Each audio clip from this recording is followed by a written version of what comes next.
ये क्यों होना चाहिए? मनोज जी, जय हिंद। जय हिंद।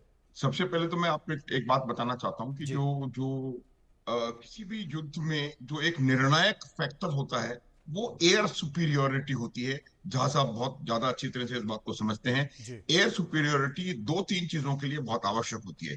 पहला काम, पहली चीज की आवश्यकता ये होती है कि हम दुश्मन के एयरफोर्स को शांत रख सकें। मैं आपको बताना चाहता हूं कि मैं जब जीओसी होता था तो हमारे जो एयरफोर्स के साथी थे वो यही कहते थे। हम उनसे पूछते थे कि भाई, how are you providing support to the Indian army.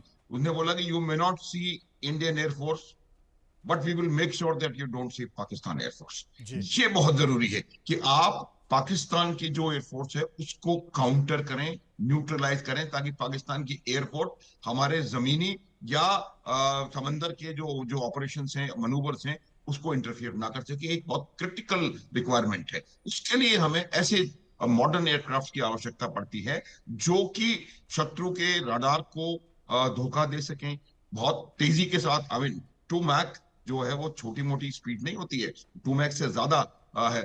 और उनकी जो एवियोनिक्स और जो टेक्नोलॉजीज हैं वो इतनी सुपीरियर हों कि वो दुश्मन की एयरफोर्स को शांत करके और भारतीय सेनाओं को और भारतीय नौसेना को एक फेवरेबल एयर सिचुएशन से ऊपर एक एक बहुत अच्छी एयर सुपीरियोरिटी प्रदान कर सकें, ताकि ग्राउंड ऑपरेशन अपने आप आसानी से किए जा सके। और यही चीज इस एयरक्राफ्ट की खासियत होगी। आप इस बार देखें सिंदूर में किस प्रकार से राफेल जेट्स ने, और या कौन सा जेट था उससे हमें कोई मतलब नहीं होना चाहिए। मतलब यह है कि हमने अपने एयरफोर्स के फाइटर प्लेन से दुश्मन के 9-11 हवाई अड्डे नेस्त नाबूद कर दिए, उनके तमाम एडी रिसोर्सेज को न्यूट्रलाइज, डेग्रेड कर दिया। और हमने अपनी उन्हीं एयरक्राफ्ट से मिसाइल कर मार के उनके 9 आतंकवादी अड्डे समाप्त कर दिए।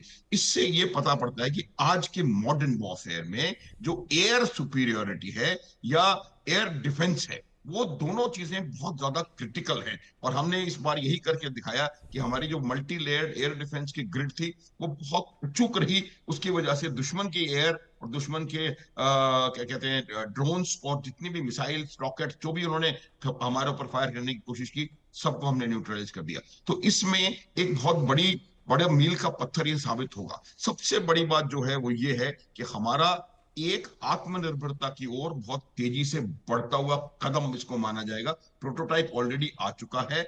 और ये 2030 तक अगर एयरफोर्स को डिलीवर हो गए तो मेरे को लगता है कि एज इट इज हमारी एयरफोर्स पाकिस्तान एयरफोर्स से बहुत ज्यादा बेहतर है, उससे और भी बेहतर हो जाएगी। लेकिन उसी समय इस उसी सांस में मैं ये भी कह देना चाहता हूं कि हमको चीन के खिलाफ भी हमको तैयारी में रहने की आवश्यकता है।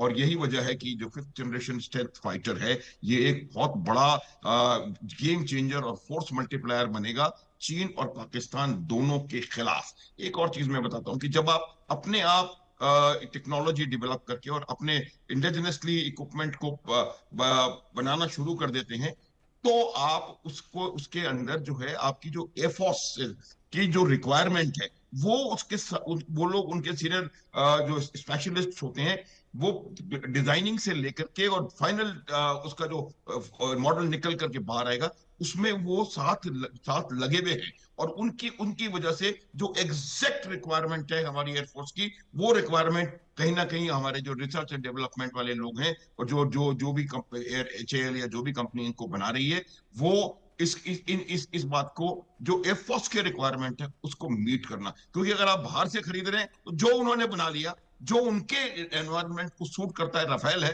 राफेल को बेचने के लिए तो एक बात है, लेकिन जो उनके एनवायरनमेंट को सूट करता है वो होता है। जबकि अपने द्वारा इंडिजिनसली बिल्ट एयरक्राफ्ट में हमारे स्पेशलिस्ट का शुरू से लेके आखिर तक इन्वॉल्वमेंट रहता है। और उस इन्वॉल्वमेंट की वजह से हमारे जो सर्कमस्टेंसेस हैं, चाहे वो ऑपरेशनल एरियाज हो, किस प्रकार के हाई एल्टीट्यूड एरियाज में हम लड़ रहे हैं, डेजर्ट्स में हम लड़ रहे हैं, तो वो तमाम चीजें उसमें कहीं ना कहीं इंकॉर्पोरेट करने में हमें बहुत आसानी रहती है।